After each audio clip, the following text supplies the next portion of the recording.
Michael Jackson सारी दुनिया का एकमात्र ऐसा सेलिब्रिटी जिसे दुनिया ने कभी देखा नहीं था, फिर भी लोग इसके फैन थे।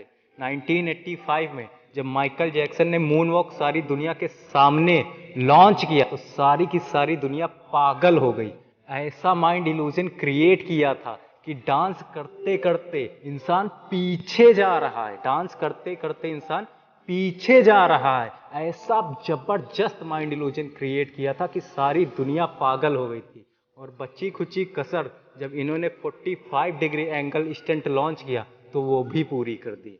माइकल जैक्सन का इतना ज़्यादा क्रेज था उस समय कि आज भी लोग माइकल जैक्सन के ही फैन होते हैं। अक्सर डांसर माइकल जैक्सन के ही फैन होते हैं।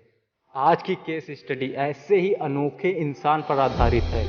आज की केस स्टडी में आपको बहुत सारे क्वेश्चन के जवाब मिलेंगे, जैसे कि माइकल जैक्सन ने प्लास्टिक सर्जरी क्यों कराई थी, क्या काले थे इसीलिए प्लास्टिक सर्जरी कराई थी, या फिर किसी और ने कुछ कहा था। और आपको मैं बता देना चाहता हूँ कि माइकल जैक्सन के सबसे करीबी इंसान ने उन्हें बहुत ही बुरा भला कहा था, उन्हें बहुत ही बदसूरत कहा था। और एक समय ऐसा भी आ गया था माइकल जैक्सन खुद को बदसूरत ही समझने लगे थे। तो चलिए शुरू करते हैं। माइकल जैक्सन के बचपन से आखिरी तक का सफ़र बताएंगे। इनका जन्म 29 अगस्त 1985 में इंडियाना अमेरिका में हुआ था। और इनके फादर का नाम जोसेफ जैक्सन है और मदर का नाम एस्थर जैक्सन है।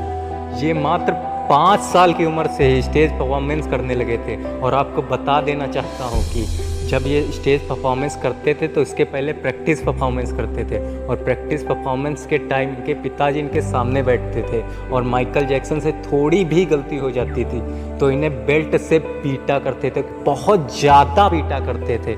माइकल जैक्सन का बचपन इन्हीं सब चीज़ों में बीता है। और ये 5 साल की उम्र से स्टेज परफॉर्मेंस करने लगे थे। और इनके ग्रुप का नाम जैक्सन 5 है। ये लोग इसी ग्रुप के सहारे अपनी ज़िंदगी बिताया करते थे। बिताने का मतलब ये नहीं कि ये लो क्लास में जीते थे, बिताने का मतलब ये है कि ठीक ठाक इनका खर्चा पानी चल जाता था। और 1966 से 1975 के बीच में इन्होंने अपना सॉन्ग रिलीज़ किया था जिसका नाम था बिग ब्रदर्स। ये थोड़ा बहुत चला था और तभी माइकल जैक्सन इतना फेमस नहीं हुए थे जितना इनको फेमस होना चाहिए था। और अब माइकल जैक्सन एक फिल्म में काम करने के लिए गए थे और उस फिल्म का नाम था द विज। और ये फिल्म फ्लॉप हो गई, इतनी ज़्यादा नहीं चली। अब ये माइकल जैक्सन सोलो सॉन्ग भी करते थे और अपने भाइयों के ग्रुप जैक्सन 5 में भी काम करते थे। अब यहीं से आता है इनकी लाइफ का टर्निंग पॉइंट। इन्होंने 6 एल्बम रिलीज किए थे पर कुछ खास चल नहीं पाए थे। और जब इन्होंने द थ्रिलर लॉन्च किया सारी की सारी दुनिया दीवानी हो गई। 66 मिलियन कॉपीज़ बिकी। 66 मिलियन बहुत बड़ा नंबर था उस टाइम और आज भी बहुत बड़ा नंबर। 66 मिलियन कॉपीज़ बिकी थी और तभी से इन्हें वो उड़ान मिली थी। अब ये अपने कैरियर में बहुत ज़्यादा मेहनत करने लगे थे। 1985 में जब इन्होंने मून वॉक लॉन्च किया तो सारी की सारी दुनिया दीवानी हो गई और इन्हें ग्रैमी अवार्ड से सम्मानित किया गया। इन्हें किंग ऑफ द पॉप भी कहा जाने लगा। और ये पर एल्बम सोल्डिंग में अपनी $2 की फ़ीस लिया करते। जितने एल्बम बिकते थे उसमें $2 की ये फ़ीस लिया करते थे। और 1988 आते आते ये सारे के सारे अमेरिका में फेमस हो गए थे। सिर्फ अमेरिका में ही नहीं सारी दुनिया में फेमस हो गए थे। अब इनके पास ऐडों की भरमार लग गई। एक बार पेप्सी का ऐड करते समय सेट में आग लग जाती है और ये भी जल जाते हैं। और तभी इन्होंने प्लास्टिक सर्जरी कराई थी। 1985 में इन्होंने सर्जरी कराई थी और इन्होंने एक नहीं 3 बार सर्जरी कराई थी। ये डेली 6-7 पेन किलर खाते थे। पैसा इन्होंने अपने कैरियर में बहुत ज़्यादा कमाया था। एक ज़्यादा होता इन्होंने बहुत ज़्यादा कमाया था। ये तभी अपना घर लेते हैं, 2200 एकड़ की ज़मीन लेते हैं और अपना घर बनवाते हैं और $17 मिलियन का घर बनवाते हैं। $17 मिलियन का घर बनवाते हैं। अब ये तो पता नहीं ये कितना सच है कितना झूठ है, पर हाँ ये इतना ज़रूर पता है कि इन्होंने हर चीज़ अपनी पर्सनल कर ली थी। पर्सनल जू कर लिया था, पर्सनल थिएटर कर लिया था, पर्सनल गार्ड कर लिए थे, पर्सनल स्टाफ कर लिया था और इन सबको रहने के लिए एक एक घर भी दिया था। इनका घर बहुत ज़्यादा बड़ा था और ये उसमें राजा की तरह राज करते थे। इन्होंने पैसा बहुत कमाया था और ऐसा नहीं ये डोनेट नहीं करते थे, ये डोनेट डोनेट भी बहुत ज़्यादा करते थे।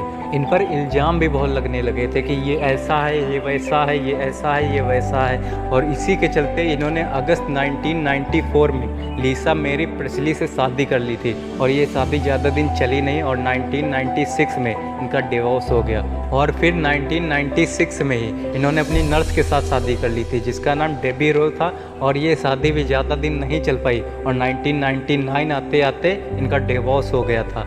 इनकी मैरिज लाइफ उतना सक्सेसफुल नहीं हो पाई थी। जो इनकी रियल लाइफ थी, दुनिया इनको देखने के लिए तरसती थी। अपने इंडिया में भी माइकल जैक्सन को किसी ने देखा नहीं था, लेकिन फिर भी सारे इंडिया में माइकल जैक्सन नाम फेमस था। और 2009 आते आते ये अपना लास्ट शो करने के लिए ऑडियंस से कहते हैं और मगर अफसोस ये शो भी नहीं पूरा हो पाया। ये 25 जून 2009 में मात्र 50 साल की उम्र में इनकी मृत्यु हो जाती है। ये अपनी ज़िंदगी इतनी ज़्यादा जी तो नहीं पाए थे, मगर आज भी इस सारी दुनिया के दिलों में, सारे डांसर्स के दिलों में आज भी राज करते हैं। और इसी के साथ ख़त्म होती है हमारी ये केस स्टडी। और अगर अच्छी लगी हो केस स्टडी तो अभी लाइक और शेयर करो। और अगर ऐसी ही केस स्टडी देखना चाहते हो तो अभी इस चैनल को सब्सक्राइब कर लो। और जल्द ही मिलते हैं आपको नई केस स्टडी के साथ और नए वीडियो में। तब तक के लिए जय हिंद, जय भारत।